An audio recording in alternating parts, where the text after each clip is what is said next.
Cette Webinaire conférence va maintenant être enregistrée. Donc, comme vous avez pu l'entendre, ce que j'ai oublié de vous préciser, c'est que le webinaire allait aussi être enregistré. Si tout fonctionne bien, il sera en replay d'ici quelques jours sur le site OncoPL.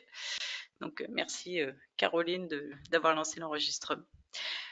Donc, ce webinaire dédié aux soins de support est donc organisé par OncoPL avec le soutien de la Commission régionale des soins de support. C'est un webinaire qu'on souhaite à minima annuel, donc pour partager des informations sur les soins de support. Donc aujourd'hui, le programme sera, d'abord je vais vous présenter un projet régional qu'on a fait, c'est l'état des lieux des organisations en soins de support des établissements de la région Pays de la Loire. Ensuite, le docteur Nouri, médecin du travail au CHU de Strasbourg, nous présentera plutôt le référentiel cancer et travail, le référentiel de l'ATSOS qui est en cours de remise à jour. Et enfin, François-Xavier Piloquet, médecin à l'ICO Nantes, nous présentera un soin de support dont on commence beaucoup à entendre parler, la photobiomodulation. Donc, je vais commencer ma présentation. Alors, ce que je disais au début, je le redis parce qu'il y a de nouveau des nouvelles personnes. N'hésitez pas là, pendant les présentations de couper vos micros et vos caméras pour que ça soit plus convivial parce que c'est pas un vrai mode webinaire, on est en mode visio, donc on entend dès qu'il y a un micro. Donc voilà, pensez vraiment à fermer vos micros et éventuellement vos caméras.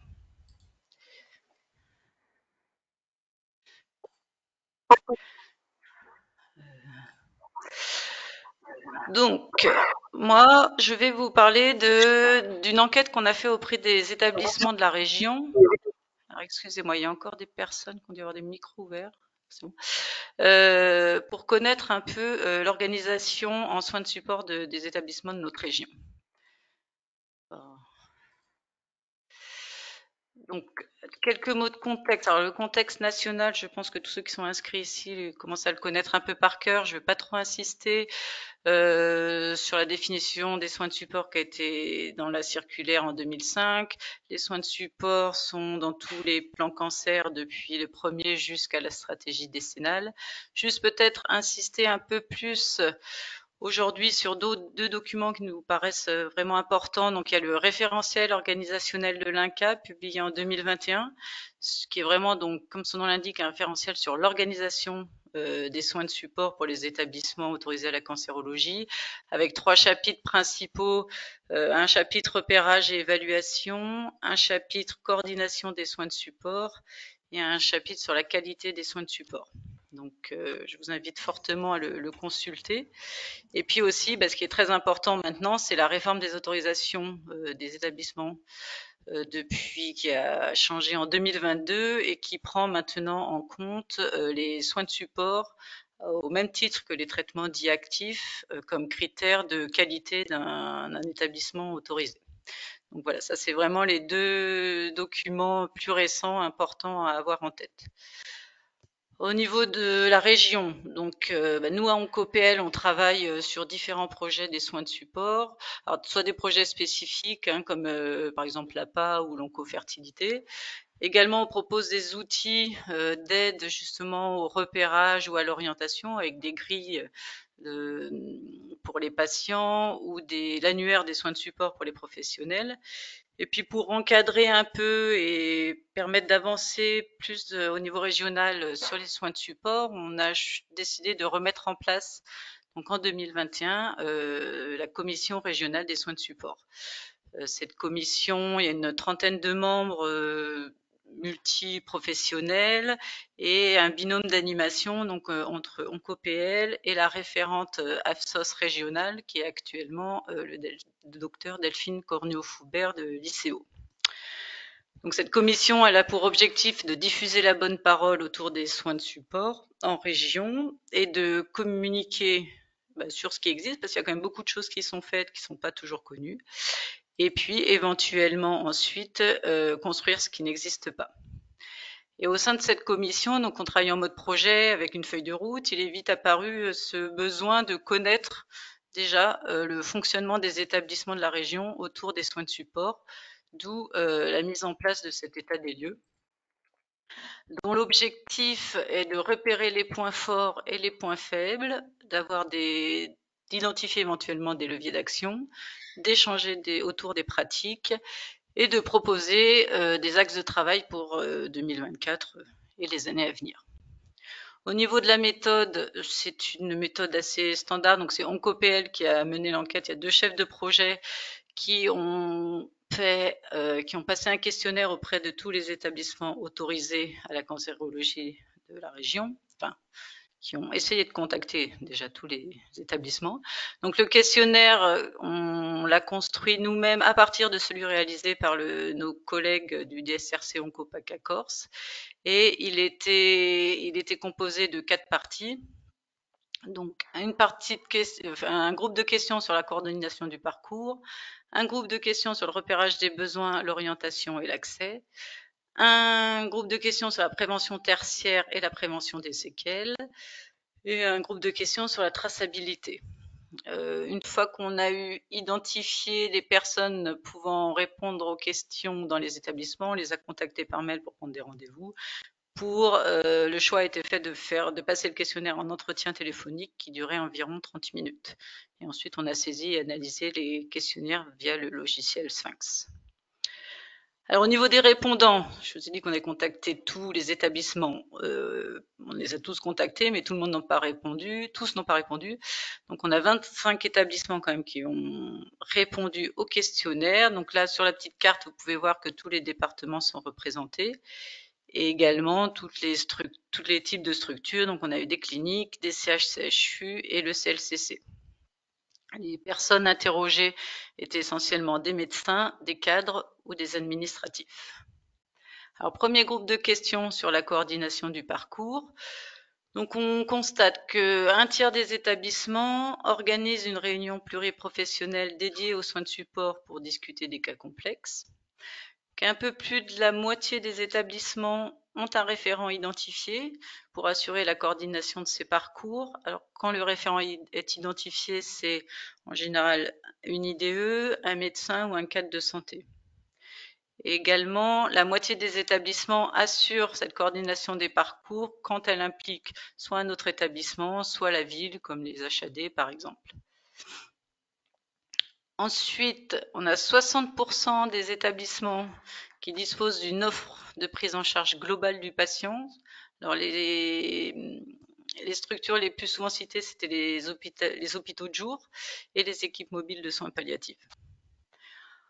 Au niveau de l'information du patient sur les soins de support, donc 68% des établissements disposent d'une procédure d'information sur cette prise en charge des soins de support au sein de l'établissement.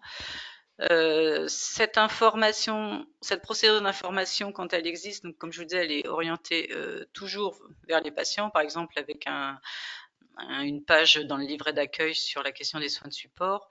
Elle est beaucoup plus rarement faite vers les professionnels de l'établissement ou de la ville.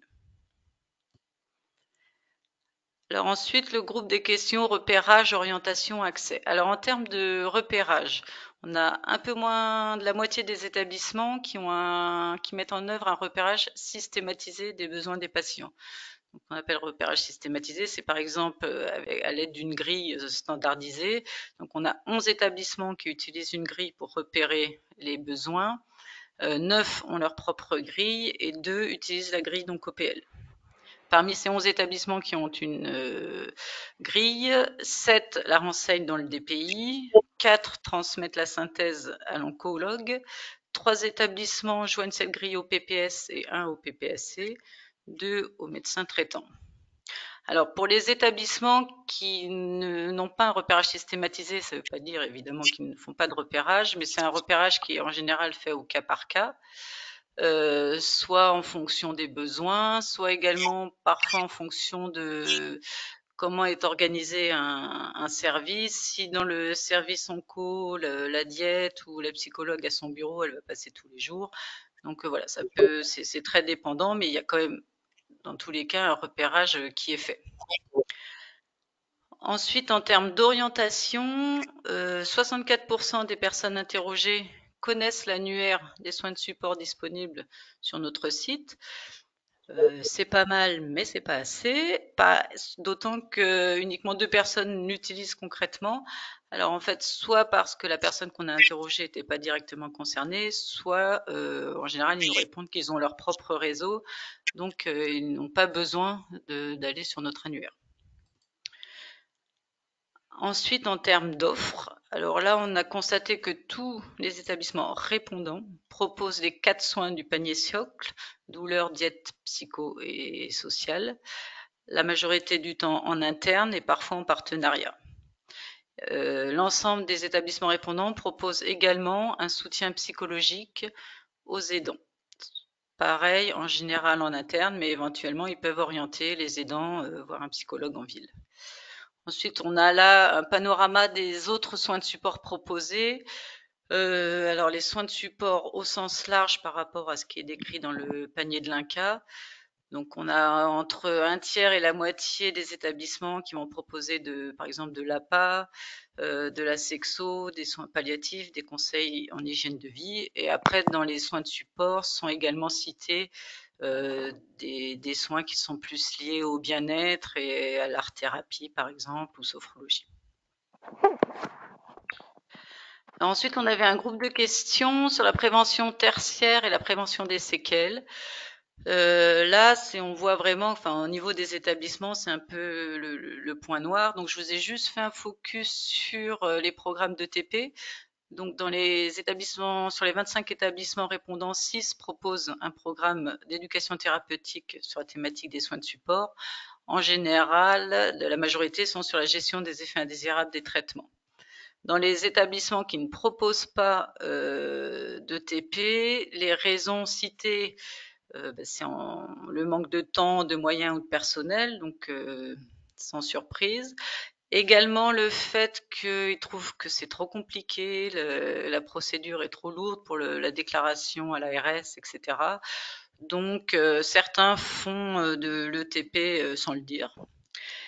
Et puis pour certains établissements, il y a quand même des programmes de TP qui sont en cours de développement. Enfin, dernier bloc de questions sur la traçabilité. Bon, là, on voit quand même que la majorité des établissements tracent les soins de support dans le dossier informatisé du patient quand ils sont faits en interne.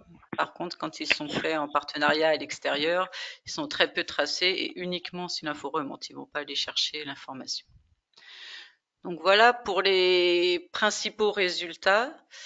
Euh, alors maintenant, bon, cette étude, comme souvent les études, a quelques limites. La première difficulté rencontrée, c'est d'identifier la bonne personne qui peut répondre à l'ensemble des questions. Ça, c'est pas toujours évident, malgré l'aide des 3C, malgré l'aide de la commission et de la liste de référents qu'on a fait.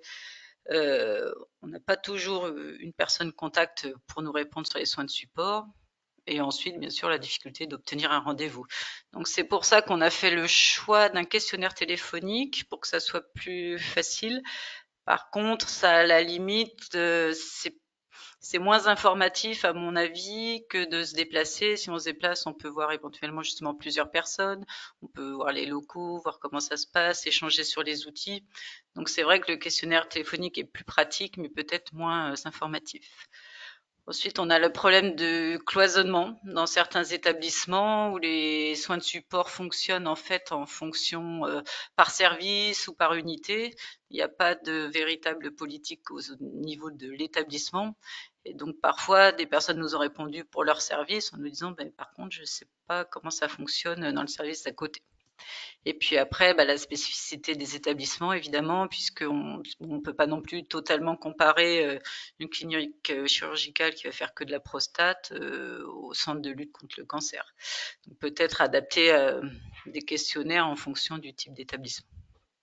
Mais malgré ces limites, cette étude nous a été quand même très informative. On a quand même donc une bonne photographie à un instant donné des organisations en soins de support dans les établissements.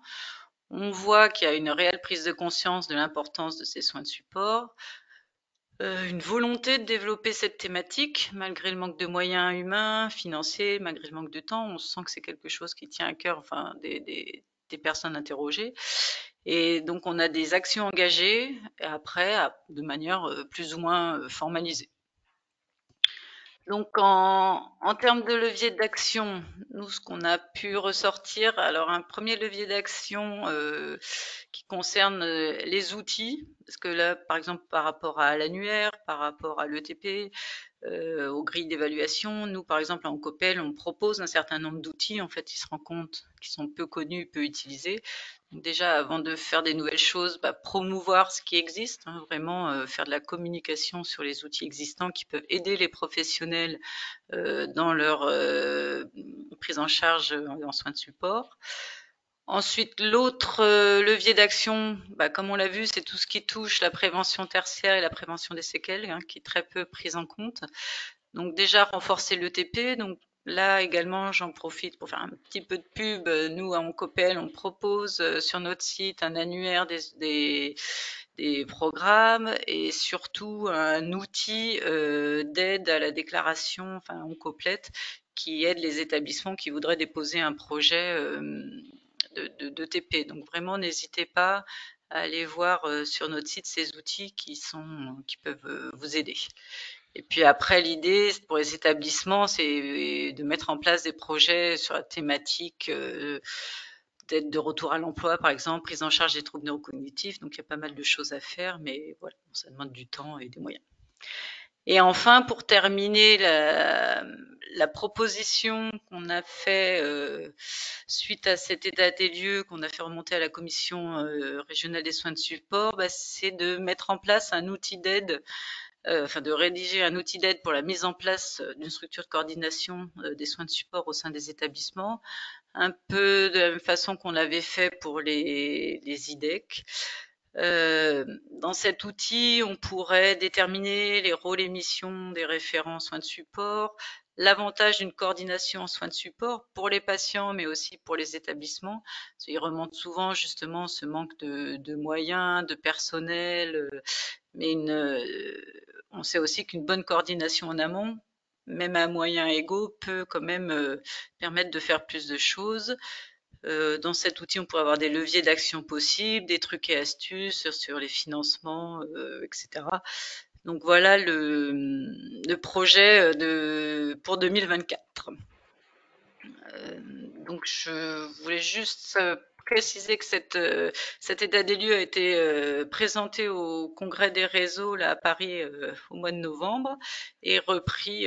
On a eu un petit article dans Hospimedia, donc voilà. Et sinon, là, je vous ai mis les liens vers notre site internet, d'une part pour retrouver le rapport complet, là, parce que là, je vous ai fait un focus sur certains résultats, mais vous aurez plus d'infos dans le rapport, et puis le lien vers notre annuaire des soins de support et les différents outils dont je vous ai parlé. Voilà, je vous remercie de votre attention et on a 5 à 7 minutes pour des questions. Je vous écoute. Alors, vous pouvez alors pour ceux qui sont pas arrivés au début, soit lever la main en bas à gauche pour parler. À ce moment-là, on vous donne la parole et vous pouvez ouvrir votre caméra et votre micro. Ou alors dans le chat en haut à droite, les deux petites bulles qui sont l'une sur l'autre, vous pouvez aussi écrire des questions. Donc n'hésitez pas. Alors tout a été très clair et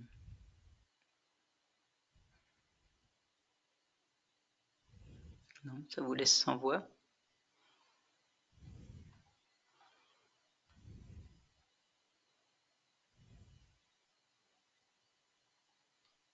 Bon. Ah, je crois que j'ai vu passer. Alors, je vais départager mon écran.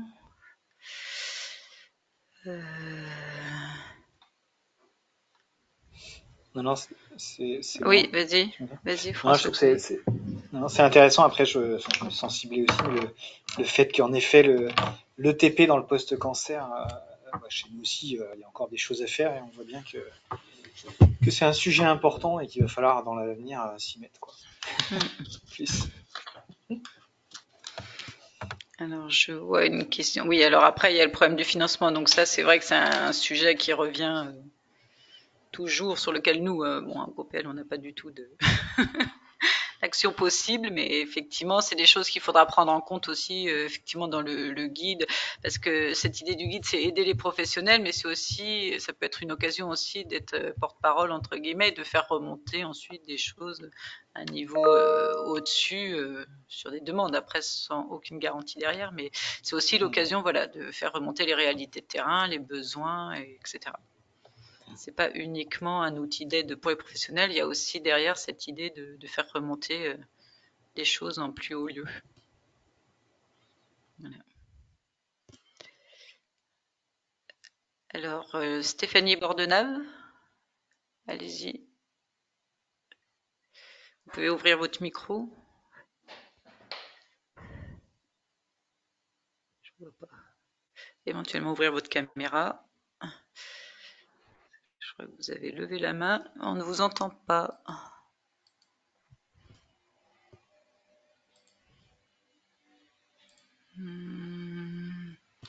Où êtes-vous? Où êtes-vous? Bon, bah écoutez, je sais pas, il y a peut-être un problème de micro parce que on ne vous entend pas. Peut-être mettre un petit mot dans le chat. Alors en attendant, je vais passer la main à Oncocentre. Oncocentre. Vous m'entendez? Oui. Ah, Stéphanie Bordenave, c'est vous? Oui, on vous Oui. entend. Bah, du coup, on va commencer. Ce type, bonjour à toutes et à tous, hein, ce type de valises sont absolument passionnantes et le personnel médical et paramédical extrêmement investi dans ce type de projet à développer pour nos patients. Par contre, c'est extrêmement chronophage et pas du tout valorisé financièrement. Et donc, il y a une inertie et un blocus qui est majeur, hein. Et pourtant, c'est quelque chose qui donnerait du sens, qui est extrêmement essentiel pour les patients dont la pathologie se chronicise, mais sans plus d'accompagnement qui viennent d'en haut, on ne pourra de toute façon pas développer ce type de programme. Oui, oui, j'entends bien. Donc c'est ce qu'on Et il disait ne juste. s'agit Ouais. pas de manquer de créativité ou de motivation. Non, on sait bien qu'il y a beaucoup de volonté et qu'après on se heurte forcément aux contraintes du terrain, bien sûr. Oncocentre, Sylvie, si vous voulez prendre la parole. Oui, je vois que bonjour à tous. Je vois qu'on a les mêmes difficultés quand on fait des outils à ce que les équipes et les établissements l'utilisent, notamment sur ta grille d'évaluation des soins de support où il y a 2 établissements qui l'ont utilisé. Comment tu fais pour communiquer auprès des établissements sur ces outils voilà, est-ce que tu les présentes avec un web échange avant? Voilà, quelle est ta façon de communiquer et d'en faire la promotion? Alors, c'est effectivement la grosse difficulté de tous les réseaux. Pour être honnête, ces outils, on en a fait la promotion quand on les a mis en place, ça fait déjà quelques années. Pour le moment, nous n'avons que très peu recommuniqué dessus. Par contre, à Oncopel, ce qu'on est en train de mettre en place, donc maintenant il y a un poste chargé de mission qui est vraiment sur la promotion des outils Oncopel, donc qui va nous permettre de mettre en place des stratégies, on espère, de communication sur tous ces outils. Voilà, parce que c'est vraiment le sujet phare. On se rend compte que c'est un vrai problème. Donc effectivement, je pense qu'il faut faire des choses, enfin des communications redondantes. Voilà. Donc là, honnêtement, c'est vrai que sur ces grilles, on les avait mis en place. Je crois que c'était même avant Covid, on n'a pas recommuniqué dessus, donc après il n'y a pas de surprise non plus, hein. Mais c'est voilà, ça en Copel, on a décidé de s'attaquer à ce problème et avec un poste dédié pour ça. Donc quand on aura des choses qui fonctionnent, on vous dira. Fabienne, tu voulais rajouter quelque Merci. chose? Je vois que tu as ouvert ta caméra. Oui, en fait, je voulais juste rajouter que, par exemple, le webinaire qu'on organise aujourd'hui, c'est un exemple de technique qu'on a pour, avec un sujet vraiment centré sur le retour de l'AFSOS, la présentation sur la photobiomodulation et bien entendu l'équipe, l'étude menée par la commission régionale et notamment Delphine. C'est aussi un moment de rappeler qu'on a ce genre d'outils. Mais ça, c'est le vrai problème de toutes nos structures régionales, c'est qu'on on met en place des outils. Vous parliez de l'ETP tout à l'heure. Il y a eu un webinaire sur l'ETP il y a déjà, je sais plus, c'était il y a un mois à peu près, puis qui a été un webinaire où il y avait pareil une centaine de personnes. Mais on peut pas, voilà, tout le monde n'est pas présent au même moment. Et c'est sûr que ces outils, ils sont disponibles sur notre site. Il y a plein de choses qui se mettent en place. Mais la communication, c'est vraiment là où le bas blesse. Et on se rend compte notamment que parfois les professionnels nous demandent de travailler sur des projets alors qu'on a déjà des outils qui existent. Et c'est vraiment de notre part, hein, on voit bien que c'est quelque chose qui est compliqué, mettre en place la communication, qu'elle arrive à la bonne personne et au bon moment. Et comme l'a dit Delphine d'ailleurs, je pense que c'est un point qui est vraiment fondamental, c'est de pouvoir, lorsqu'on fait le genre d'étude qui a été menée par Delphine là, sur l'enquête état des lieux, c'est d'avoir au moins la bonne personne auprès de qui se renseigner au sein d'un établissement. Et là, on voit vraiment dans l'état des lieux soins de support, c'est vraiment quelque chose d'assez compliqué parce que rarement on a dans un établissement de santé une personne référente soins de support vraiment qui peut donner un peu de la réponse pour tous les différents départements et services de l'établissement. Donc ça fait partie justement du projet qu'on pourrait mener en 2024 ou 2025. Merci Fabienne. Alors, je vois le chronomètre, donc 14h30, on est parfait. Donc, s'il n'y a pas d'autres questions, je vais passer la parole donc au docteur Nouri. Je vais la laisser se présenter et elle va nous parler donc du référentiel cancer et travail. Donc, docteur Nouri, je vous laisse partager votre écran.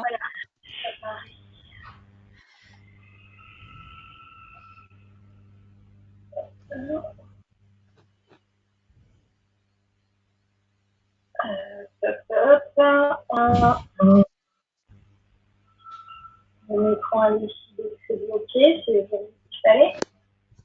Ah oui, ça fonctionnait tout à l'heure. Ça fonctionnait hier, ça fonctionnait aujourd'hui. Voilà.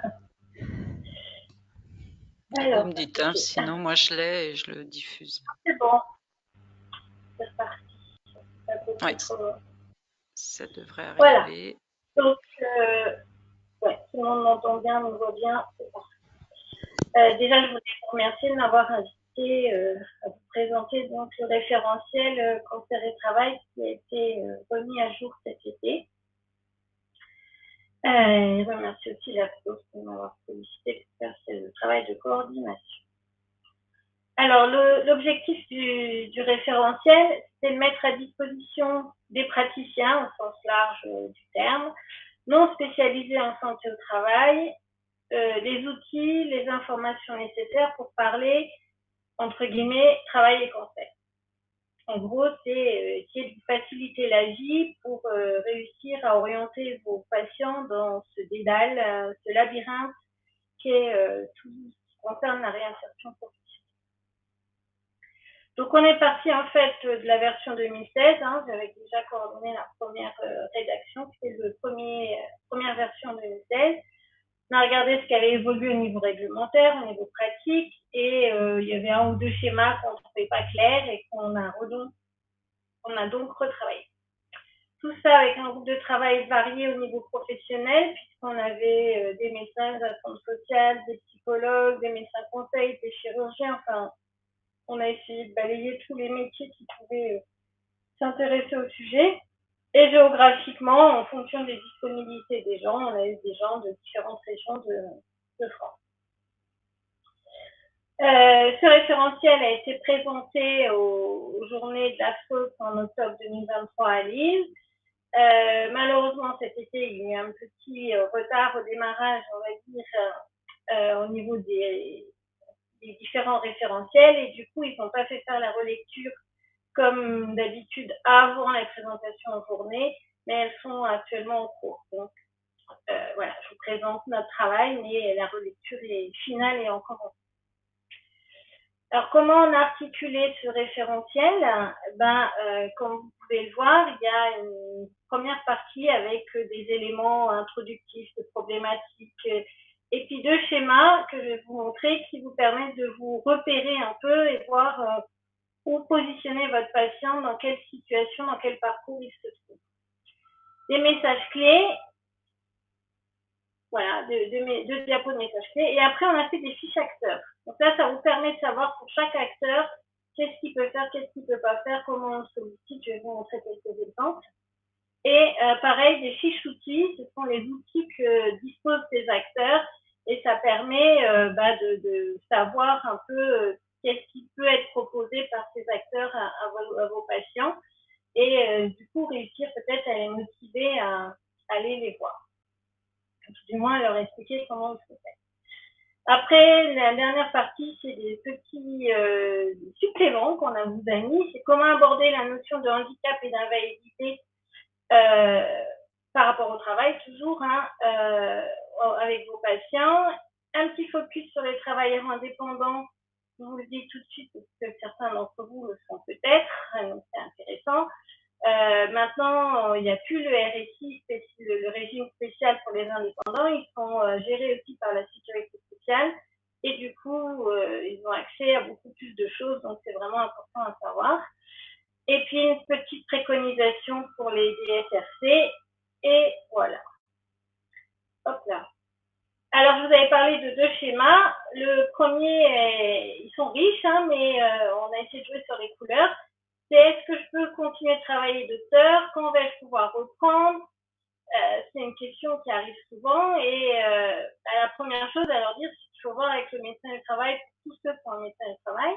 Les autres, il faut les orienter en pathologie professionnelle.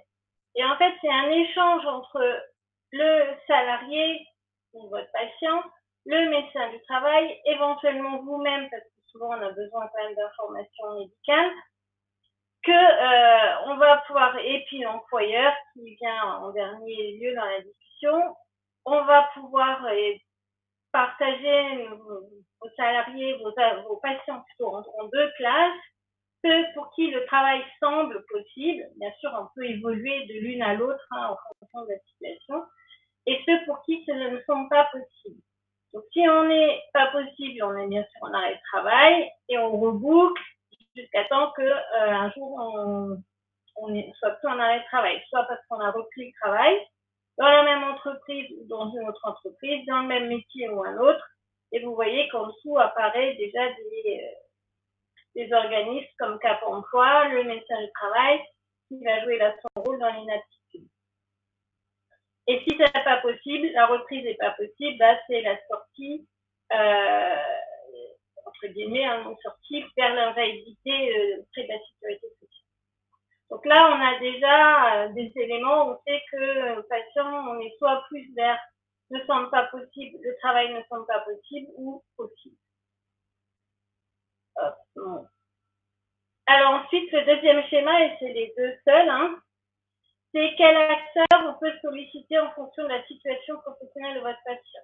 Pour savoir si votre patient, vers qui orienter votre patient, ça dépend de sa situation professionnelle, avant le diagnostic et pendant les soins. Donc là, on vous a fait un schéma qui a déjà travaillé, n'a jamais travaillé, puis vous suivez les flèches et vous voyez au final où vous arrivez. Donc si c'est quelqu'un qui a toujours un emploi, il a un médecin du travail, mais il peut ne pas vouloir le voir pour X raisons, bonnes ou mauvaises, peu importe, c'est comme ça que c'est la réalité. Vous pouvez l'envoyer quand même vers la consultation de pathologie professionnelle, je vous expliquerai après à quoi ça correspond. L'assistante sociale, le médecin traitant, le psychologue, le médecin conseil, et puis vous voyez qu'à l'opposé, l'adulte ou le scolaire qui n'a jamais travaillé et qui travaille pas pendant les soins, donc en fait aucune expérience, là il n'y a pas le médecin du travail, donc ça va être que la consultation de patho-pro, et le médecin traitant, l'assistante sociale et éventuellement quand même la psychologue. Donc une fois que vous êtes à peu près, ça vous aide à l'esprit de voir dans quel cas vous êtes, vous allez rapidement après savoir vers qui vous pouvez l'orienter. Les messages clés. Vraiment l'élément important, les différents points, c'est que au début votre patient travaille dans l'entreprise et il y a une vie commune entre l'entreprise et votre patient. Si la maladie arrive, il y a une séparation des chemins et l'un comme l'autre vont évoluer. Et l'un comme l'autre ne va pas se rendre compte et va avoir du mal à prendre conscience de l'évolution de l'autre. Donc, ce qui fait que quand il est question de remettre le patient dans l'entreprise, il y a un décalage des deux côtés et qu'il faut accompagner et essayer de minimiser au maximum.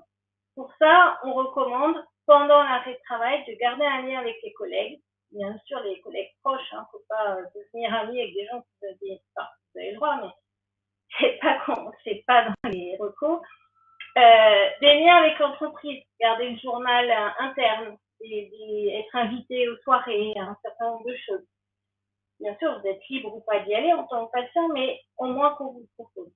Et puis, ne pas s'engager sur un calendrier précis de retour au travail. Parce que même si le patient est sûr, certain qu'il veut reprendre dans 2 mois, dans 2 mois, il peut se passer un certain nombre de choses. La dernière chimio peut mal se passer. On ne s'engage pas. On donne éventuellement des très très grandes lignes, mais on ne s'engage surtout pas sur quelque chose de précis. Et puis, la reprise du travail, comme je vous ai dit, il faut vraiment mettre en adéquation ce que les collègues qui travaillent ont envie de dire ou de pas dire, de faire ou pas faire. Il y a des gens qui vont être très curieux et d'ailleurs des fois vraiment mal placés, curiosité mal placée. D'autres qui au contraire vont pas du tout savoir comment l'aborder et vont faire comme si de rien n'était. Et puis de même pour le patient, vous savez bien, il y en a qui veulent faire comme si de rien et puis d'autres qui veulent que tout le monde sache qu'ils ont eu un cancer. C'est les deux extrêmes. Donc tout ça, nous on retrouve après au niveau du travail lors de la reprise. Et c'est important de savoir que le médecin du travail peut accompagner et faire une information, accompagner le patient pour discuter avec ses collègues. Enfin, tout peut s'imaginer et se faire. Alors, je vous ai parlé tout à l'heure des fiches acteurs. Donc, elles ont cette allure-là, elles sont toutes orange et elles sont toutes structurées de la même manière. À savoir, une définition, qui peut le solliciter et comment, dans quel cas pouvez-vous faire appel à lui, et qu'est-ce qu'il peut faire, qu'est-ce qu'il ne peut pas faire. Donc, on a essayé, et je crois qu'il y en a juste une où il n'y a pas qu'est-ce qu'il ne peut pas faire, mais et je pense qu'on va la corriger avant de le mettre en ligne. Voilà. Alors, je vous ai pris celle du médecin du travail, hein. Je suis médecin du travail, donc je n'ai pas pu résister. La définition, c'est qu'on est spécialiste en santé au travail et qu'on est là pour conseiller les salariés, les représentants et l'employeur dans un but unique, c'est d'éviter toute altération de leur santé du fait du travail. C'est souvent important de le rappeler aux gens parce qu'ils s'imaginent des fois et qu'on est là que pour défendre l'employeur. Non, on est surtout là pour défendre la santé du salarié. Donc après, il y a écrit qui peut le solliciter. Donc voilà, vous direz que le salarié peut prendre rendez-vous même lorsqu'il est en arrêt de travail. Et ça, c'est le point vraiment important pour la reprise du travail après une maladie comme un cancer. Dans quel cas? À chaque fois que vous avez une question entre la santé et le travail, et surtout quand vous pensez que la reprise va probablement être compliquée ou nécessiter des aménagements. Mais aussi, c'est notre deuxième point qu'on évoque moins souvent, c'est est-ce que mon cancer est d'origine professionnelle? Donc, qu'est-ce qu'il peut faire? Comme tout médecin, on fait des consultations, mais ce qu'on a en plus, c'est qu'on peut aller sur le lieu de travail et voir vraiment les conditions de travail réelles et pouvoir voir les aménagements qui seraient nécessaires et après, surtout, les négocier avec l'employeur.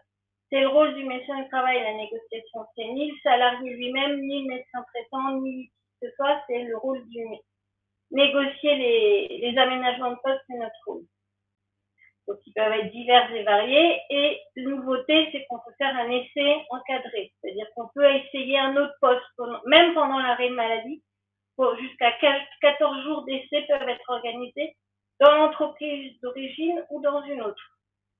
Donc ça, c'est des outils importants et qui peuvent permettre aux salariés de se réassurer ou de se rendre compte qu'il ne peut plus faire son métier, même si c'est difficile. Des fois, il faut aller sur le terrain pour l'admettre. Qu'est-ce qu'on peut pas faire? La principale chose que tout le monde pense qu'on fait ou qu'on peut faire, mais c'est de transmettre les informations médicales à un employeur. Ça fait partie aussi de notre job. de réussir à négocier des aménagements sans donner la pathologie. L'autre fiche acteur que je voulais vous montrer, c'est celle des centres régionaux de pathologie professionnelle environnementale. Donc ça, ce sont des centres de second recours qui sont présents dans 28 centres en France, à peu près tous les CHU. Et là, par contre, donc, ce sont des médecins du travail, mais qui sont en second recours. Et excusez-moi, je vais éternuer. Pardon. Mais ils peuvent être sollicités par tout le monde. Autant le médecin du travail, il faut avoir une entreprise, il faut être salarié d'une entreprise, parce que le médecin du travail travaille pour une entreprise. Mais là, nous, on reçoit tout le monde. Je dis nous parce que c'est le type de structure dans lequel j'exerce. Donc, on reçoit tout le monde, que ce soit des enfants, des gens à la retraite, des gens en activité, en recherche d'emploi. On va recevoir tout le monde, et quel que soit son régime d'assurance maladie. Et on va généralement recueillir les infos auprès du médecin traitant, du médecin du travail et du patient, de l'oncologue, et on va réussir à préparer le dossier pour que le médecin du travail puisse donner sa réponse. Ou quand il n'y a pas de médecin du travail, on va un peu jouer le rôle de substitut du médecin du travail. Mais ça devrait... normalement, il y a beaucoup moins de gens qui ne devraient plus avoir de médecin du travail, mais comme on manque de médecin du travail comme dans toute spécialité, c'est pas gagné. On va donc se prononcer et aider à trouver une solution sur les questions de poursuivre ou non son travail, de reprendre son travail ou de changer de métier, de se réorienter professionnellement. Et la quatrième demande qu'on peut faire, c'est l'étiologie professionnelle et environnementale d'accord.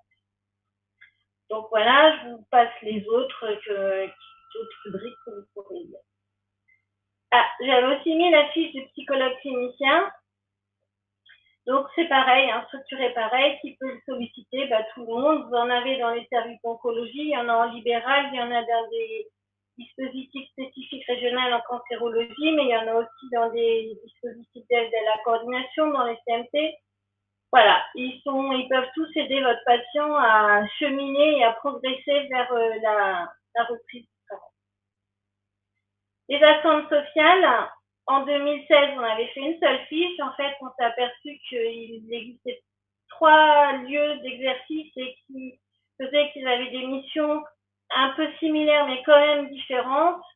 Les établissements de soins, l'assurance maladie, le service de santé au travail, donc on pousse à aller lire les fiches pour voir les différences entre ces différentes attentes sociales.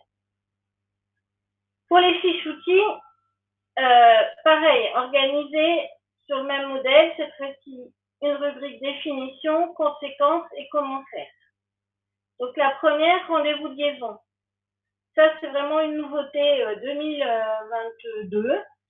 Dans la dernière réforme, il est prévu que quand quelqu'un est en arrêt de maladie prolongé, au moins plus d'1 mois quand même, l'employeur est censé proposer un rendez-vous qui n'est pas un rendez-vous médical, c'est un rendez-vous avec l'employeur qui, justement, comme je disais tout à l'heure, il faut garder le lien entre l'entreprise et le patient. Ce rendez-vous, il a cet objectif. Et il permet à l'employeur de lui dire et de lui demander est-ce que vous voulez avoir encore le journal de l'entreprise, est-ce que vous souhaitez qu'on vous informe des manifestations sociales de l'entreprise, et un peu de définir comment le patient veut fonctionner avec son entreprise pendant son arrêt. Bien sûr, c'est aussi l'occasion par l'employeur de dire au salarié ce à quoi il a le droit, notamment la visite de pré-reprise que je vais vous présenter après. Et ce rendez-vous, l'employeur a l'obligation de le proposer, par contre le salarié peut l'accepter ou refuser. Donc, c'est vraiment un nouvel outil qui permet d'organiser, de préconfigurer toute la partie pendant l'arrêt et un peu de retour. J'avais mis une belle animation. Voilà, la visite de pré-reprise. Donc ça, c'est the outil. le point vraiment d'angle qu'il ne faut pas louper quand on a une pathologie avec un arrêt prolongé comme le cancer. Voilà, donc c'est une visite qui a lieu pendant l'arrêt de travail. C'est-à-dire que, et souvent les gens ne savent pas, ils se disent, je suis en arrêt de travail, donc j'ai plus de contact avec l'entreprise, donc avec le médecin du travail. Eh bien non, on continue, nous, le médecin du travail, même si vous êtes en arrêt de maladie, vous pouvez aller le voir, même si vous êtes en vacances. Vous pouvez aller le voir autant de fois vous voulez, quand vous voulez. Bien sûr, il faut prendre rendez-vous, et comme je dis toujours, pas tous les jours, ça deviendrait bizarre. Mais vous pouvez aller le voir 3 fois pendant votre arrêt si c'est nécessaire. L'objectif de cette visite, c'est vraiment d'identifier les freins à la reprise et de chercher quels sont les moyens à mettre en place pour permettre une reprise dans de bonnes conditions. Qu'est-ce que ça va permettre? Le médecin du travail, comme il sait qu'il y a un problème, il a à peu près ciblé les difficultés éventuelles, il va pouvoir aller voir le poste et voir si vraiment ça a posé problème, qu'est-ce qu'il faut proposer. Il va pouvoir discuter avec l'employeur. Au début, pas forcément nominativement, et puis après, en fonction du poste, en fonction des infos, il va pouvoir commencer à dire, ah oui, mais là, c'est vrai, hein, monsieur Untel, il va sûrement revenir bientôt, vous avez pensé à le mettre où? Enfin, on va commencer à mettre les premières briques. Et puis, s'il y a besoin, on va pouvoir faire ce que je vous ai parlé déjà tout à l'heure, laisser encadrer, essayer des postes, même pendant l'arrêt. Ça, c'est vraiment novateur aussi. C'est vraiment les dernières nouveautés qu'il faut vraiment utiliser et abuser. Comment on fait? Tout simplement, on appelle le médecin du travail.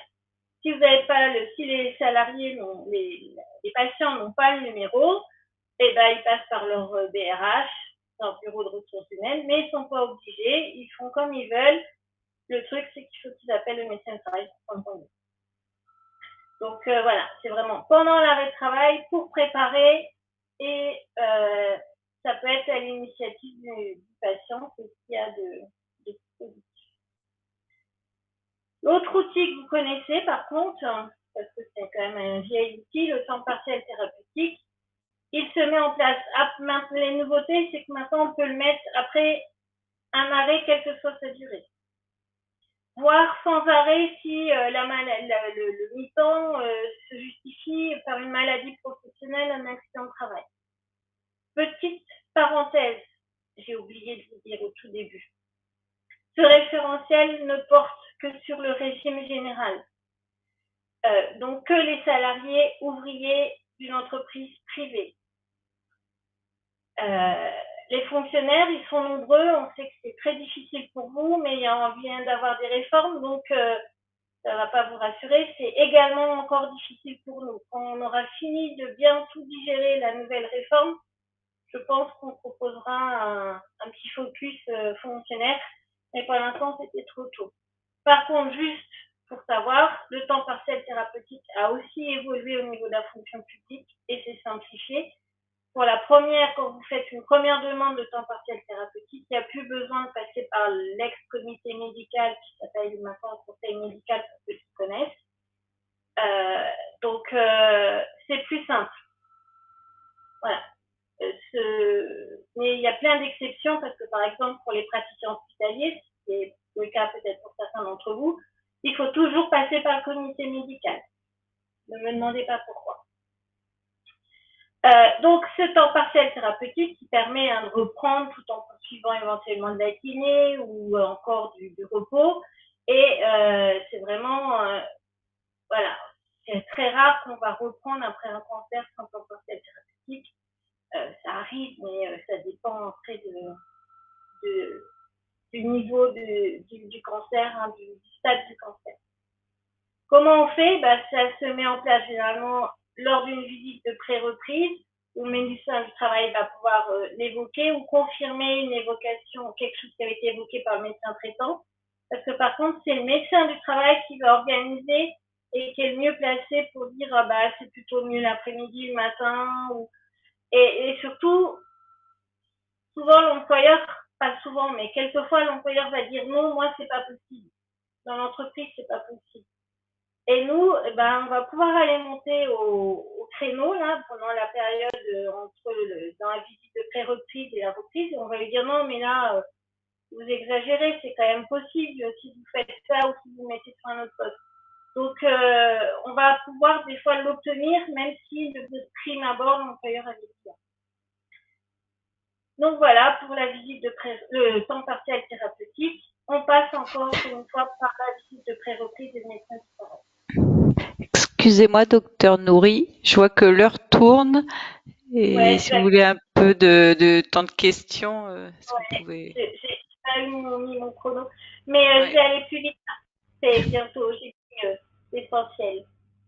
La déclaration maladie professionnelle, ça n'a rien à voir avec la reprise du travail en soi, mais c'est intéressant quand même à connaître dans les soins de support parce que ça permet aux patients d'avoir une incapacité permanente et donc une reconnaissance quand c'est en lien avec le travail. Et puis si malheureusement ils doivent décéder, ça leur permet de laisser derrière leurs femmes et leurs enfants qui sont mineurs un revenu qui peut compenser leur départ. Donc c'est matériel, mais c'est quand même des fois ça permet aux gens de partir plus sereinement sur cet aspect-là. Vous regarderez, il y a des nouveaux tableaux de maladies professionnelles, cancer du rein, trichloroéthylène, alors les tout nouveaux cancers des ovaires et amiante, cancer de la prostate et pesticides, cancer du larynx et amiante, en sachant que si vous avez des anciens patients, ils peuvent, pendant les 2 ans après la création des tableaux, faire une déclaration et être reconnus rétrospectivement. Les travailleurs indépendants, je vous en ai parlé tout à l'heure. Donc, la préconisation à destination des SRC, c'était d'avoir toutes les adresses de tous les services de santé au travail et de centres régionaux de pathologie professionnelle de votre région. Je vous les ai mis, donc vous n'avez plus qu'à, entre guillemets, les mettre dans l'annuaire. Il y a un programme dans votre région qui s'appelle Rework, qui est fait au niveau avec le CHU d'Angers et de Nantes, un collègue Audrey Petit, Prochlore et j'ai oublié le nom qui m'échappe, Dominique, je sais plus son nom de famille, mais donc vous pouvez voir et participer à différents de leurs travaux. Et voilà. Donc le travail, c'est un invité obligatoire. À tout moment, vous savez jamais à quel moment il va arriver, ça peut être au début, au milieu, à la fin, de revenir alors que vous pensez avoir évacué la question. Donc, il y aura toujours un moment où vous allez avoir la question et vous n'allez pas savoir quoi en faire. Ou tout du moins, avec plus ou moins d'aisance. Donc, sans vous sentir forcément à l'aise pour y répondre. Ce qu'il faut savoir, c'est qu'il faut préparer et anticiper la reprise du travail pendant l'arrêt. Il faut conseiller de maintenir un lien avec l'entreprise et informer de la visite de pré-reprise qui peut être vraiment un point d'entrée qui permet d'organiser le tout. Et voilà, je vous remercie à tous et je suis bien sûr disponible pour vos questions. Le référentiel sera en ligne début 2024, j'espère pas plus tard. Merci beaucoup, docteur Nouri. C'était très intéressant. Nous, ça nous semblait important, voilà, de faire vous présenter de présenter ce référentiel. C'est vrai qu'on travaille encore peu sur l'après-cancer, nous en Coppel, mais voilà, c'est quelque chose qui est vraiment très important à prendre en compte. Et ce référentiel, quand vous l'aviez présenté au congrès de l'AFSOS, ça nous avait semblé vraiment intéressant, très bien fait avec ses fiches pratiques, très fonctionnelles. Donc, ouais. Donc, n'hésitez, on va prendre 5 minutes quand même si on a un peu de retard pour des questions. Est-ce que quelqu'un a des questions?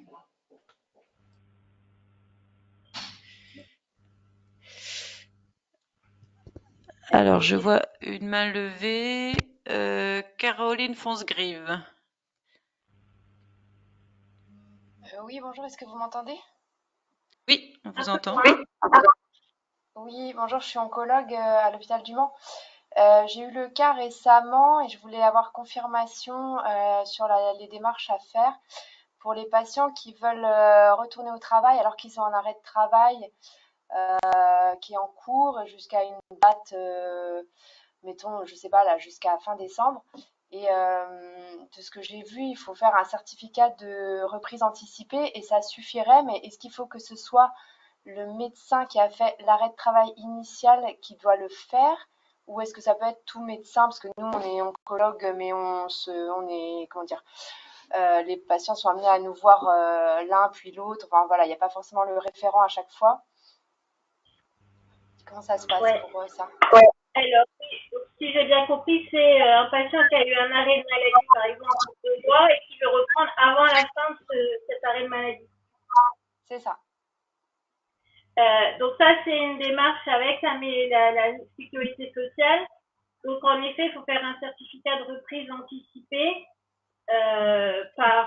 donc à ma connaissance, c'est pas forcément celui qui l'a prescrit, mais le point important, c'est que la sécurité soit prévenue et qu'elle paye pas que le salarié touche pas et les indemnités journalières et son salaire, parce que là, il va être en difficulté et c'est ça que la sécurité sociale ne veut pas. Après, faut faire attention, les gens ils veulent toujours reprendre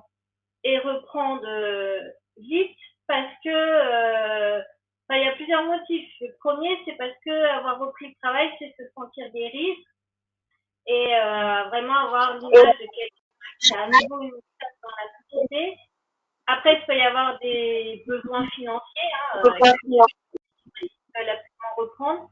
Mais c'est bien de passer aussi par le médecin du travail, des fois pour avoir son avis si vous avez vous-même un doute sur la réelle opportunité de reprendre avant la fin de l'arrêt. Oui, j'ai pas tout entendu, il y a eu des coupures, mais Oui.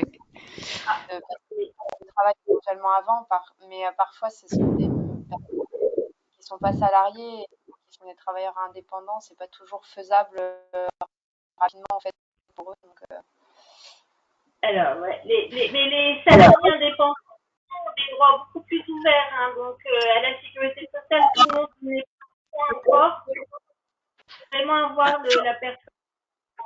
Il faut couper vos micros, les autres. Oui, allez-y, allez-y. Je sais pas si vous avez entendu.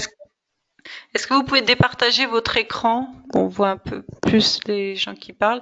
Et donc, rappeler à ceux qui n'auraient pas coupé leur micro de bien couper leur micro, parce que c'est vrai que ça fait des interférences. Docteur Fonsgriff, je ne sais pas si vous avez entendu finalement.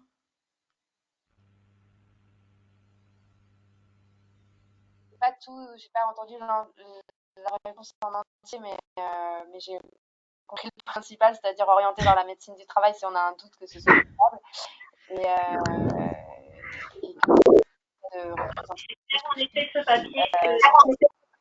Le médecin initial qui l'avait fait. Ouais. Alors, est-ce qu'il y a, je fais pas de questions dans le chat. Il n'y a pas d'autres questions? Tout était clair. Bon, alors du coup, on va passer. Merci encore pour votre présentation. On va passer à la dernière présentation. Donc, François-Xavier Piloquet qui va prendre la main et partager son écran pour nous parler de photobiomodulation. François-Xavier, à toi.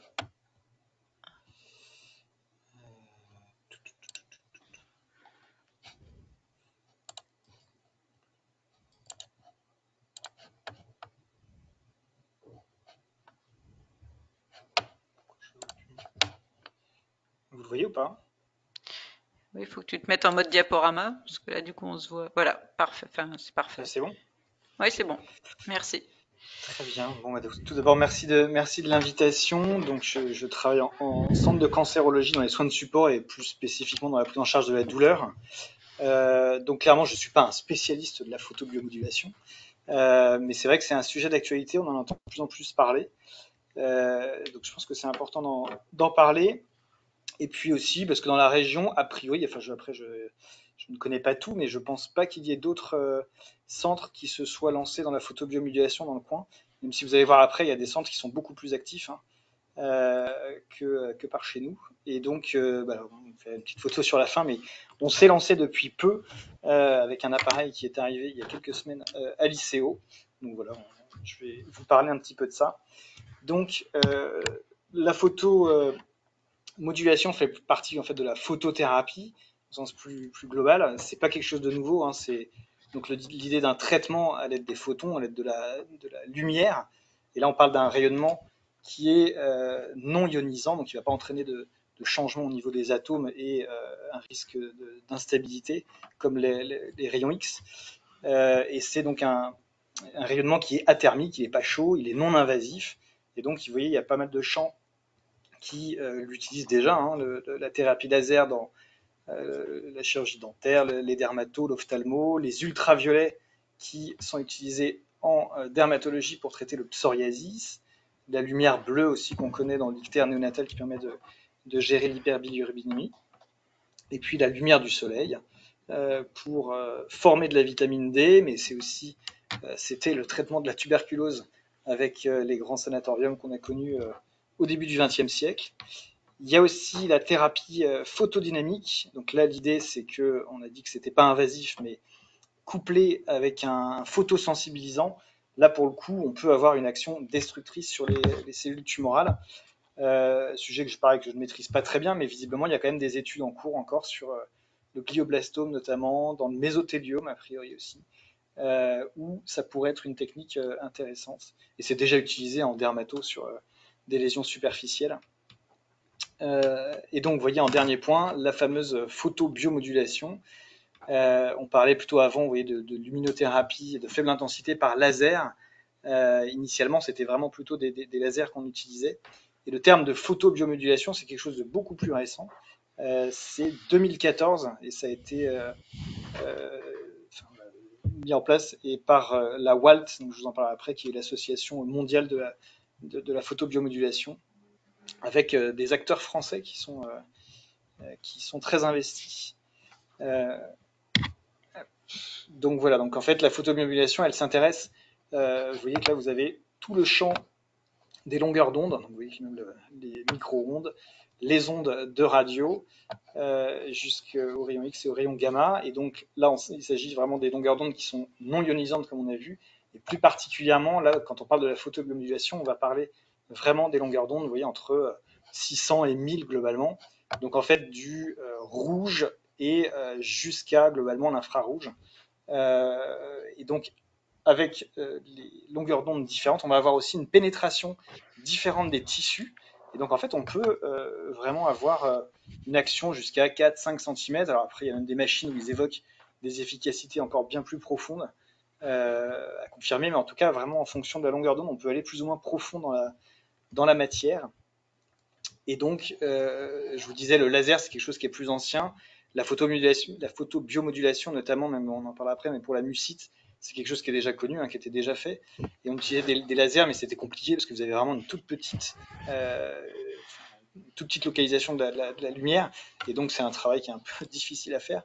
Et maintenant, on a vraiment des LED qui permettent aussi de faire de la photobiomodulation.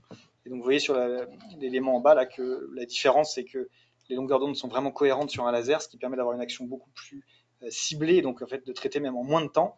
Mais par contre, le champ est beaucoup plus petit. Alors qu'avec les LED, ça permet vraiment d'avoir une efficacité beaucoup plus large. La NASA, l'histoire des LED, c'était surtout au moment de la NASA où les astronautes dans l'espace en fait montrent bien que sous des panneaux en fait de LED en photobiomodulation, ils cicatrisent beaucoup plus vite. Donc voilà, j'ai eu plein d'expériences de ce type-là. Et donc ça se développe de plus en plus, notamment les LED.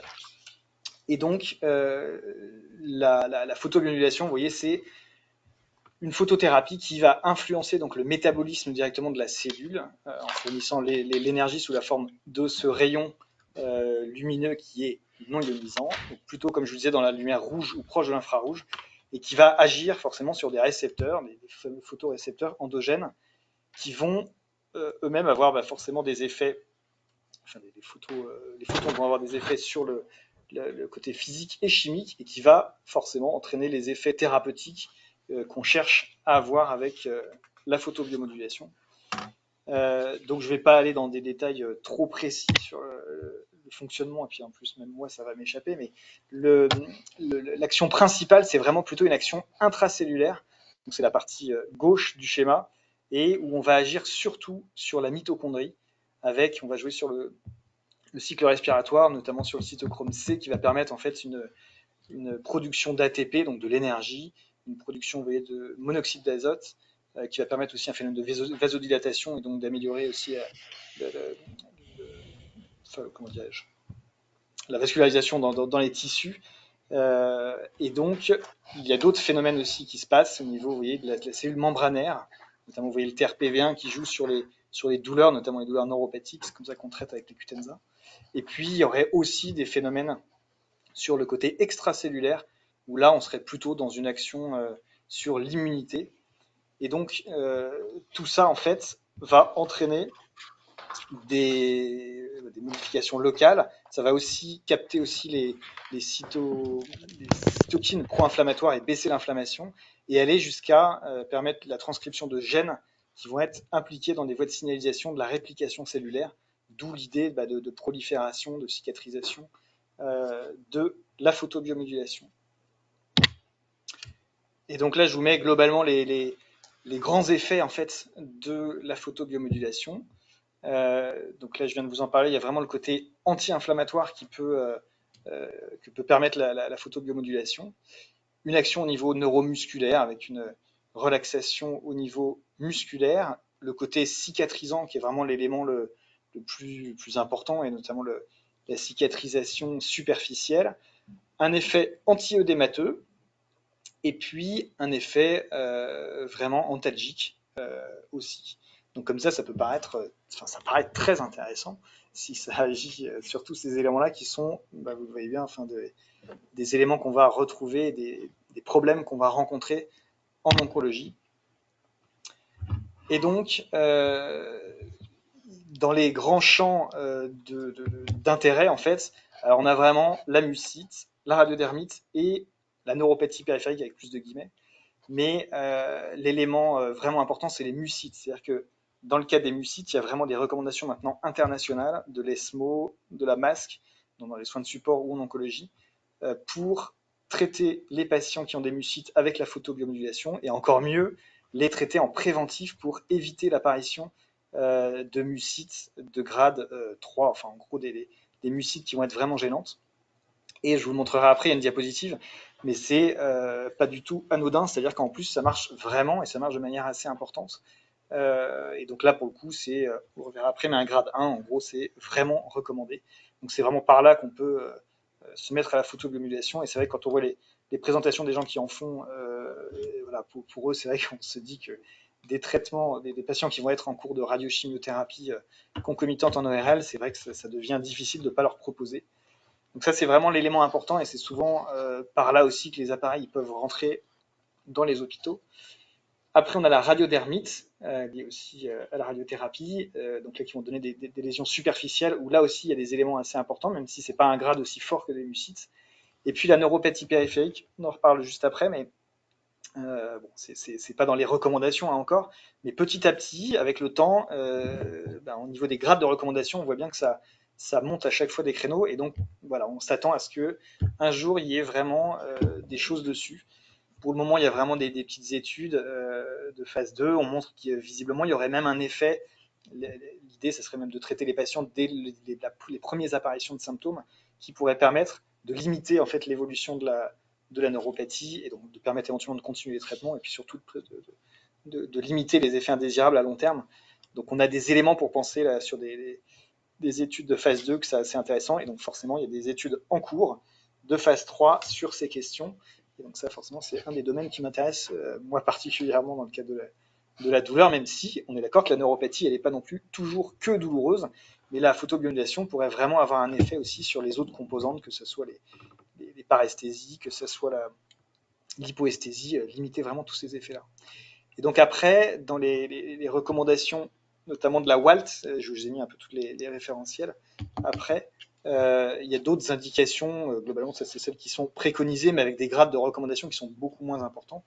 Vous voyez que la xérostomie, le fait d'avoir une bouche vraiment sèche après les traitements notamment de radiothérapie, la fibrose radique, j'ai vu récemment un patient très très embêté il est maintenant guéri, mais il garde une fibrose qui se majore en fait à distance des traitements et qui, voilà, il décrit vraiment l'impression d'être complètement enserré, il ne supporte plus, alors il parle de douleur, mais c'est même pas que ça, c'est vraiment cette sensation de serrement. Et vous voyez bien que dans ces pathologies, on n'a rien à proposer. Donc de toute façon, c'est un peu comme ça que ceux qui ont vraiment des gros centres de photobiomodulation disent bien que de toute façon, comme on n'a pas du tout de traitement, on n'a peut-être pas toutes les preuves, mais ils ont l'impression que ça marche et donc ils en font de plus en plus. Mais notamment, moi j'ai fait je en parlerai après, mais le séminaire de photobiomodulation avec Gustave Roussy, et il y a un patient notamment qui passe et qui parle de sa xérostomie majeure fixée depuis plusieurs années et qui, sous photobiomodulation, a eu une nette amélioration et assez rapidement. Donc c'est assez étonnant. Vous voyez qu'il y a d'autres champs comme la douleur nociceptive, le syndrome main-pied, le lymphœdème, ça on en a parlé sur les effets connus. Et puis, vous voyez aussi tout ce qui est ostéochimio ou radionécrose au niveau de la mâchoire notamment. Donc pas mal d'effets. Donc ça, je vous en parlais juste avant. Donc la WALT, c'est, vous voyez, la World Association for Photobiomodulation Therapy. Et donc il y a surtout le docteur Ben Sadoun qui est très actif en France sur cette question, qui est radiothérapeute. Et le prochain congrès qui en parlera. Et donc là, je vous ai mis, alors vous voyez que dans les référentiels, donc ça c'est vraiment les recommandations de la WALT justement, sur un petit peu les éléments enfin, les pathologies et les problématiques qu'on a évoquées. Et donc, je ne vais certainement pas aller dans les détails non plus. Et vous voyez qu'en fait, ils ont vraiment mis, alors vous avez ici le grade de recommandation, donc 1 c'est très recommandé, et puis 5 c'est voilà, très faible preuve, mais enfin éventuellement des case reports. Et donc, on voit bien que forcément, ce que je vous disais, la mucite, c'est vraiment recommandé. Et donc après, vous voyez que la radiodermite, elle n'est pas très loin. Et puis après, on s'éloigne un peu entre des grades 3, 4, voire 5. On a, sur la xérostomie, quand même, c'est déjà en grade 2. Donc, vous voyez que c'est quand même des preuves assez importantes. Et puis, la neuropathie périphérique chimio-induite, vous voyez qu'elle était en grade 4. Ça, c'était les recos de 2022. Et là, elle est passée en 3. Et donc, c'est quand même intéressant. Et puis, donc je vous disais, hein, en fait, ce qui est vraiment intéressant et bien fait sur leur papier, c'est qu'en fait, vous avez vraiment les façons de régler votre appareil. Alors souvent, c'est prédéfini, hein, il y a des programmes qui sont prédéfinis, mais ils donnent vraiment les caractéristiques, aussi bien, vous voyez, au niveau de la fluence, de l'énergie par centimètre carré, que de la puissance aussi, qui est sous forme d'irradiance. Bref, ils donnent toutes les caractéristiques pour traiter les patients. Donc là, c'était juste pour vous montrer un peu différentes études sur la mucite. Alors vous voyez, elles sont pas toutes récentes, hein.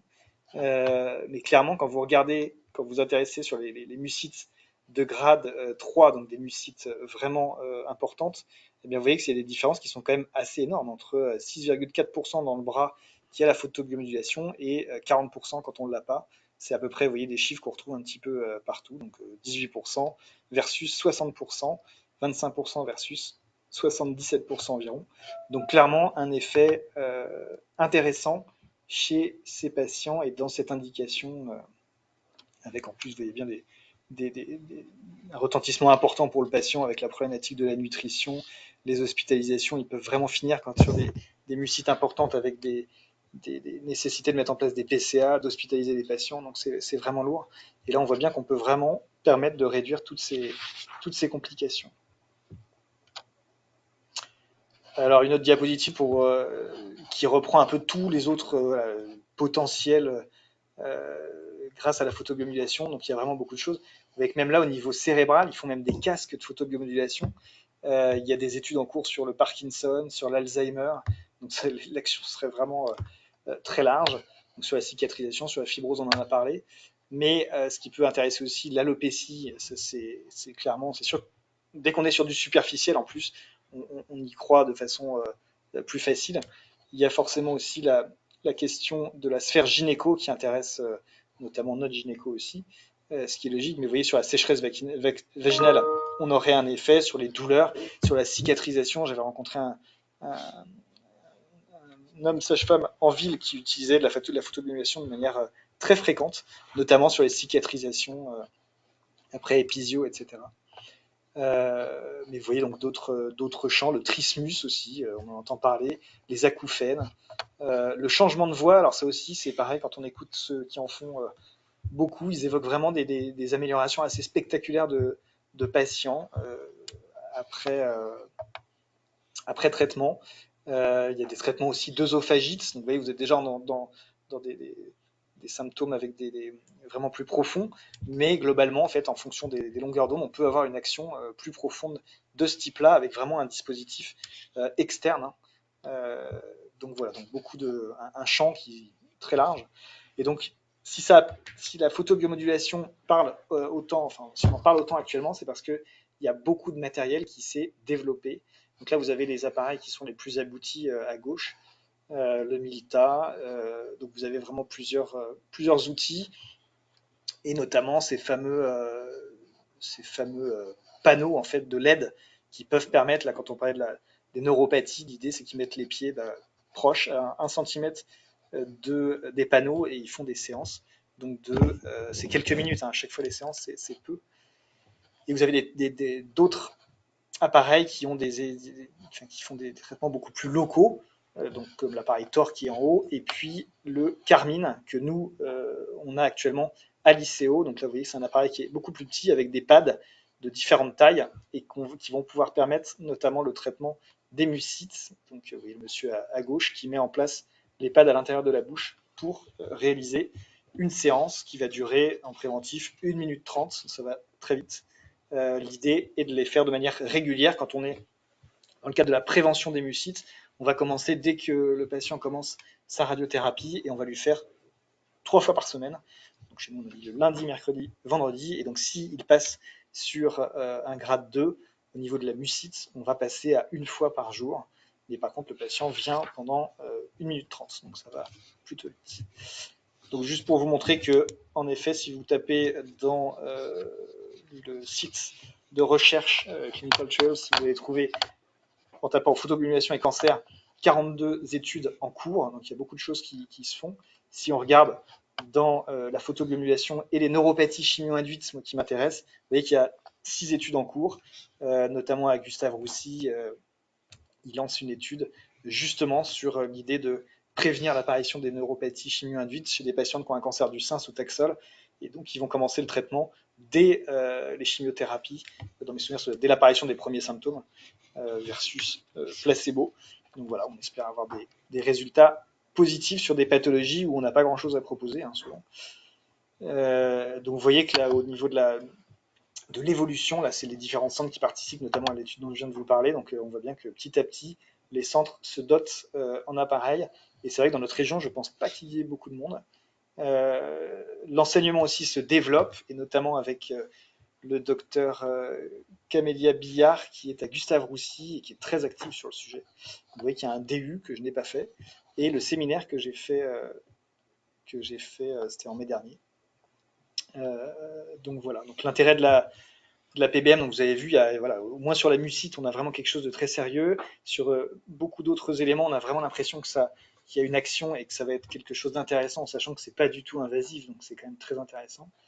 Donc l'idée, c'est vraiment de réduire l'incidence et la durée de la sévérité des toxicités, qu'elles soient aiguës ou chroniques, dans le cadre de la prise en charge du cancer, et ainsi d'améliorer bien sûr l'observance du patient au traitement oncologique, de permettre de poursuivre des chimiothérapies qu'on n'aurait pas pu faire sans la photobiomodulation.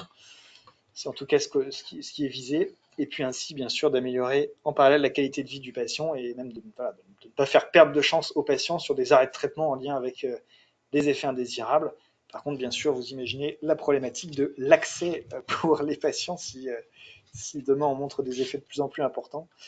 Ça va pas être simple. Et donc, vous voyez l'appareil qui est arrivé il y a peu de temps dans notre hôpital de jour de soins de support avec, ce n'est pas une patiente, mais une collègue.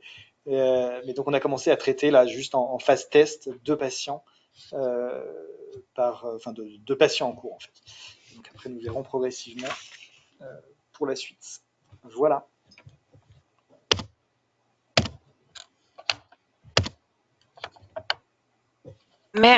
Merci beaucoup, François-Xavier. C'était très clair et intéressant. Donc, on va passer au... Est-ce que tu peux peut-être départager ton écran? Du coup, on se voit, voilà. On va voir s'il y a des questions. Donc, je vois une main levée. Delphine Cornuau-Foubert, pour commencer. Bonjour, je ne sais pas si mon micro fonctionne. Si on t'entend. Bonjour Delphine. Okay, impeccable, bonjour. Bon, c'est pas mal la photobiomodulation. J'ai des questions sur l'appareil. J'imagine qu'il faut gérer le financement un petit peu, puis surtout la maintenance. Alors l'appareil, après, il y a différents appareils. En fait, nous, l'appareil qu'on a, l'inconvénient, alors il n'est pas très cher, c'est pas un appareil très gros. L'inconvénient qu'il a, c'est que les pads que vous voyez, donc avec le fil là, ça, pour le coup, c'est à usage momentané, parce qu'en fait, en gros, on peut faire 150 séances et après, il faut le changer. Ouais, c'est ça. J'ai plus en tête le coût, mais enfin, c'est quand même pas anodin. Et donc 150 séances, quand vous voyez, bah, vous les voyez 3 fois par semaine, bah, ça va très vite quand même. Donc c'est vrai que ça, c'est une problématique. Cet appareil, il est vraiment très pratique, vraiment pour les musiques. C'est comme vous voyez, ce qu'on a dit, hein, c'est vraiment le moyen d'en faire, c'est de commencer par là, parce que pour le coup, on a quand même quelque chose de sérieux. Après, forcément, typiquement, moi, je peux pas m'amuser à essayer sur d'autres patients, parce que bon, on va consommer de l'appareil. Donc les autres que je vous ai montrés là qui sont plus gros, alors forcément c'est peut-être pas forcément le même prix, mais là pour le coup on n'a pas de consommables. Vous voyez avec les fameux tableaux là, les pancartes de LED, ben, c'est vrai qu'on n'a plus de consommables et donc là pour le coup on peut faire passer pas mal de patients. Et donc, ça paraît être plus intéressant, même si forcément il doit y avoir de la maintenance forcément, hein, mais ça en tout cas le problème des consommables, oui c'est pas anodin. Sur la formation et sur qui le fait. Là, c'est toi qui le fais, si j'ai bien compris, mais est-ce qu'il y a du Alors, en fait, personnel qui lui est dédié? Il y a un protocole de coopération qui est déjà en place, donc en fait, normalement, on n'a pas trop de problème pour le mettre. Normalement, il faut juste prévenir l'ARS qu'on le fait et qu'on le met en place, en fait. Après, là, nous, sur la première partie, on a pour le moment décidé de le faire avec les médecins. Mais en effet, c'est extrêmement simple, hein. L'appareil, ce que je disais, c'est déjà préprogrammé, hein. Donc, en fait, en gros, il y a deux programmes et vous mettez soit l'un en préventif, soit l'autre, donc 3 joules par centimètre carré ou 6 joules par centimètre carré quand on est en curatif, et ça part tout seul, la lumière part et ça s'éteint tout seul. Donc c'est extrêmement facile à faire. Donc ça ne nécessite pas de formation particulière en fait. Non, clairement, non. Enfin, contrairement aux autres appareils que tu as montrés, où potentiellement il y a moins de consommables mais beaucoup plus de maintenance. Et surtout après, une formation énorme sur ces appareils. Parce que... Ils ont tous alors les gros appareils, là, ils ont même je sais pas combien de programmes, ils en ont beaucoup. Oui. Mais en tout cas, il y a vraiment des programmes qu'on peut sélectionner. Et c'est vrai qu'avec les autres appareils, on peut nous-mêmes faire des modifications de réglage, voilà, en s'appuyant éventuellement sur les recommandations de la WALT, comme on a vu. Mais en effet, on a la main, alors que là, sur le nôtre, on n'a pas la main. C'est tout préprogrammé, mais en effet, il est quand même très pratique pour les musiques. Bon, après, c'est notamment les sites radio induites. Donc, ça va être dans des centres où il y a de la radiothérapie. C'est ça, c'est plutôt ça. Donc, en tout cas, l'accessibilité du soin, elle est potentiellement simple en fait. Il n'y aura pas d'inéquité si on considère qu'il y a la photobiomodulation dès lors qu'il y a la radiothérapie. Ça fait encore partie des supports auxquels on ne va pas pouvoir accéder facilement et voilà.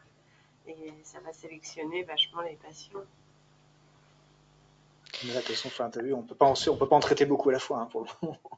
Et enfin voilà, personne n'a peut-être posé encore la question, mais il y en aura d'autres, mais c'est toute la problématique aussi du financement, et il n'y en a pas. Donc ça faut être très clair. Ouais, séances. Donc c'est ça la problématique. Donc nous, pour la phase de test, pour le moment, on compte une consultation quand on les voit, mais voilà, c'est pas forcément pérenne, et c'est ça qui est compliqué. Parce que du coup, vous les avez pas inclus dans un essai. Allez-y. Je vois qu'il y a Caroline Fonsgrive qui a levé la main aussi. Caroline, vous avez une question? Oui, ça rejoignait un petit peu la question du financement. C'est le prix, c'est combien l'appareil? Je l'ai plus en tête, mais le nôtre, ça doit être 3-4 000. Non, c'est pas très cher l'appareil en lui-même. Mais c'est les consommables après qui sont pas au même prix. Mais les gros appareils, c'est de l'ordre de 20. En fait, les consommables. Il faut parler chacun son tour parce que sinon on s'entend pas. Les consommables sont au même prix que l'achat de l'appareil en fait. Non, pas autant, mais il y a plusieurs centaines d'euros. Et pour être sûr d'avoir bien compris, sur la photo, parce que moi, quand j'étais interne avec Dr Jadot à lycée à Angers, on en faisait et j'en ai fait des séances à des patients qui Et c'était pas du tout comme ça, c'était vraiment on mettait le bâtonnet de laser dans la bouche du patient. Là, c'est le patient qui applique lui-même comme un espèce de masque et ça, il ouvre la bouche et ça dirige dans sa bouche, c'est ça? C'est ça. Il ouvre lui-même la bouche, il met. C'est beaucoup plus simple. Donc oui, effectivement, ça nécessite pas de temps médical particulièrement. Hein. Non. Juste la mise en place et après c'est tout. C'est ça. Merci. Alors, on arrive bien à l'heure de fin. Peut-être une dernière petite question si quelqu'un avait. Fabienne, je vois que tu as ouvert ton micro. Non, tu n'avais pas de question. Une petite question, Edna Mora, oui. Excusez-moi. Oui, allez-y. Juste, j'ai vu qu'il y avait plusieurs indications thérapeutiques pour la photobiomodulation. Est-ce qu'on peut considérer qu'elles sont toutes valables, applicables aujourd'hui? Bah, c'est la question. Enfin, là, c'est ce que je disais sur la mucite, sur la radiodermite, mais sur les cicatrisations, je pense qu'on n'a pas trop de questions à se poser. Sur les autres, pour le moment, on n'a pas de preuves assez importantes. Après, les centres qui en font beaucoup, là, quand je parle de Gustave Roussy, il y a aussi Valenciennes, ils ont à peu près tous les appareils, c'est assez impressionnant, voir certains appareils en double, et ils traitent de manière assez large sur les neuropathies, etc., avec l'impression que ça marche bien. Mais c'est vrai que là, on n'a pas encore énormément de preuves, mais... Donc voilà, mais après c'est sûr que comme c'est pas en plus financé, c'est difficile de se lancer parfois sur des techniques qui sont pas encore complètement fixées sur l'efficacité, quoi. Ok, merci. Donc nous on y va progressivement, on espère qu'il y ait des études et pour élargir le champ après. Juste pour dire aussi, oui, ça a été vraiment un travail, c'est surtout le docteur Mélanie Doré, radiothérapeute, qui a mené ce projet et qui l'a amené donc, en partenariat avec nous, qui effectuons les séances sur le plateau. Voilà. Donc on va conclure. Alors je vois que Delphine, tu as levé la main. Alors, vraiment 30 secondes. Je te laisse la parole avant de clôturer le webinaire. Ils en ont parlé beaucoup à l'AFSOS l'année dernière de la photobiomodulation. Il y a eu plusieurs cette année aussi, dessus. Cette année, ils ont recommencé à en parler beaucoup. On a un peu l'impression d'un phénomène de mode aussi. Mais en même temps, quand on cherche s'il y a des effets secondaires à ce traitement, enfin, notamment pour les mucites et la cicatrisation, eh ben, on ne trouve pas beaucoup d'effets secondaires à ce traitement-là. Et c'est ça aussi qui rend la chose intéressante, c'est que si ça devient accessible, facile à utiliser, qu'il n'y a pas d'effets secondaires, c'est typiquement un soin de support, quoi, pour de vrai, en fait. Et donc, à développer, quoi, en effet. Et avec un champ où il n'y a pas grand-chose, quand on parle de la fibrose, de la xérostomie, enfin, c'est vrai qu'on ne peut pas proposer grand-chose, quoi. C'est ça, ouais. Merci beaucoup pour ces questions. Merci aux intervenants qui sont venus vous présenter ces focus AFSOS et soins de support.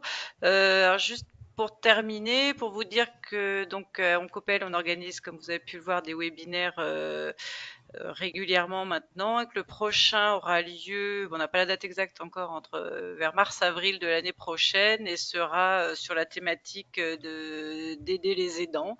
Donc vous recevrez la communication sur ce webinaire, donc n'hésitez pas à vous y inscrire. Et puis également, là on va bientôt couper l'enregistrement, donc il y aura un replay de ce webinaire disponible rapidement sur notre site. Pareil, vous recevrez la communication et le lien pour pouvoir revisionner toutes ces belles présentations. Voilà, je vous remercie à tous d'avoir assisté à ce webinaire. Merci encore aux intervenants et puis bon après-midi à tout le monde. Merci, au revoir. bon après-midi. Au revoir.